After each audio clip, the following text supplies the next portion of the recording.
I'm Colin and played most of my junior football out at Armidale. I was actually born in Melbourne. It was in the war years. Dad volunteered early in the war and Mum followed him across. Frank Harrison recruited me from Armidale to come here and play. I was 17 years of age. Probably the thing you remember about football is your first league game, and I was lucky enough at 17 years of age to kick 4 goals for, changing the ruck with Jack Sumich, and Jeff Christian, the noted journalist, gave me best player on the ground in my first game, so I was pretty wrapped in that. So I got off to a flying start, then I kicked 3 the following week. But there's one little story to this. It wasn't actually my first game, it was the second game, because in the first game I'd played 4 games in the reserves under Bernie Naylor, the great goal kicker for our club, who was the coach. Dragged me off the ground at 3/4 time, said get in the shower, and next thing the trainers were rubbing me down because Tony Paradich had been injured, or not injured or ill or something, and he pulled out of the leg side at the last minute. So I had to have a shower, have a rub down, and just sat on the bench for the game, and of course got ribbed a lot because I never went on the ground at any stage, and got paid £3 for playing the game. So that was my first game of football at South Fremantle.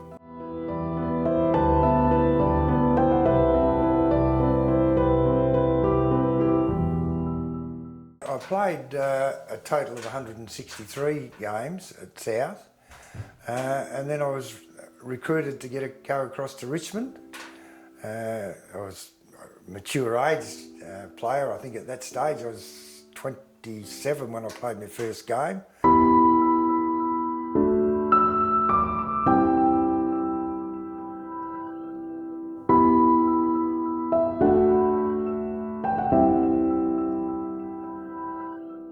To what was a pretty sad 18 months, worked out to be a great last 10 games with 9 wins and a premiership under my belt. I came back and played a few games here, and then in 1974 I was appointed coach at South Fremantle.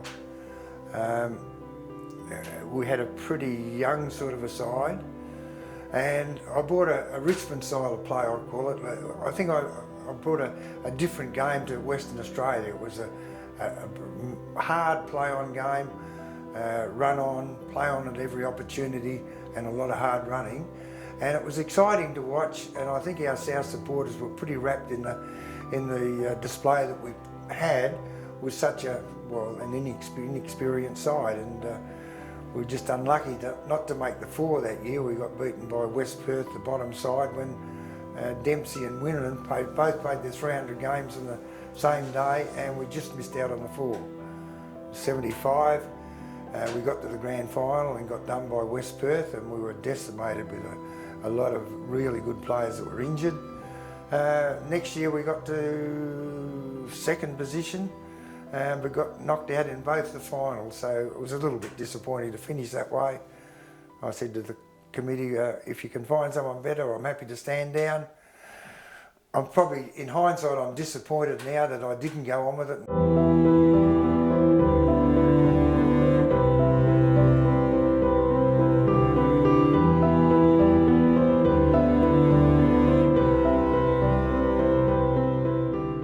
What were your greatest achievements and what were the highlights? Probably to win the A.W. Walker Medal, the fairest and best player. I think in 1966, another couple of years around either side of that, I think I was 2nd or 3rd or something like that. And I think what a player likes to do is to play consistent football. And I think I owe a lot of this to the great John Todd. John was my first coach when I first came down at 17 years of age. He was only 21, a bit young to be coaching senior players like Cliff Hillier and Donny Byfield and players like that.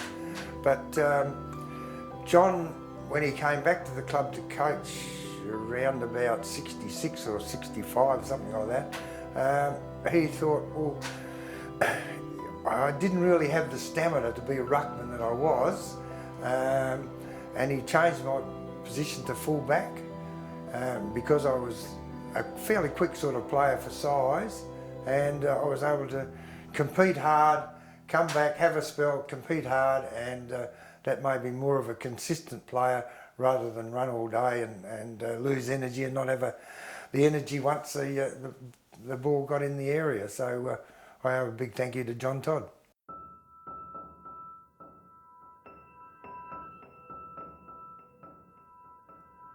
Oh, fellow players, well, there's probably no greater player than John Todd as far as ability goes. You know, he was just so unlucky to do his knee that he did.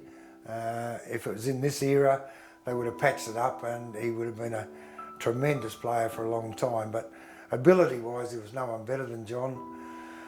Johnny Grljusich was sensational. A great mark, you know, like he could just judge marks, and really a sensational player. He kicked 100 goals on several occasions, but the time I remember that particularly stands out, on 3 different weeks, consecutive weeks, he played at centre-half forward. He kicked 10, 11 and 12 goals from centre-half forward, and that is just unheard of, and that just shows the ability of someone like John Grljusich. Others to stand out, of course, were, well, I was the first coach of Maurice Rioli and Stephen Michael when they first came down, and they showed tremendous ability, and I was just so proud of them when they went on to be really the superstars that they finished up being. Plenty of other good players around that time, and I think really we underachieved for the players that we had. Like, there was veterans of my era in Cliff Hillier, Donny Byfield, Johnny Colgan, Barry White, Pat Daly,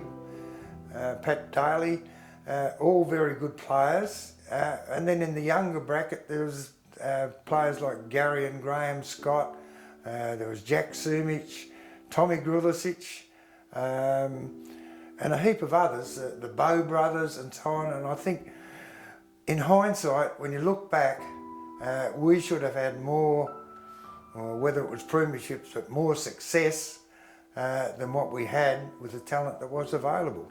Well, I think get back to South Fremantle and to the younger players to put a big effort into working hard. You know, there's no easy way out. You know, like John Todd was probably one of the best kicks I've ever seen, and I can remember talking to John when I was a youngster, you know, 17 years of age. How come you're a good kick, John? He said, I used to, we had picket fences in those days. He said, I'd have a big circle on the fence, I'd get back 10 metres and I'd bang away until I could hit it 10 times straight. He said, then I'd move back 15 and go bang again until he could do it again. So he was a champion player, not because he was born a champion.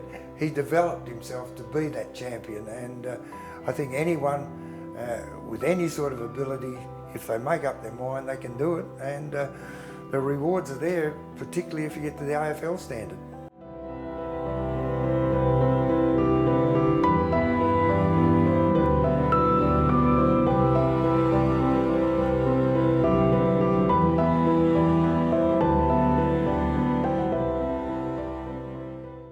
Well, for a start, you don't have all the hassle of the crowds, but I think you can get a lot of enjoyment, you know, like particularly when your side's winning, but to encourage and to see the young fellas running around. I think it's good to see youth and see them develop, and then perhaps follow their career as they get onto the AFL standards at a later time.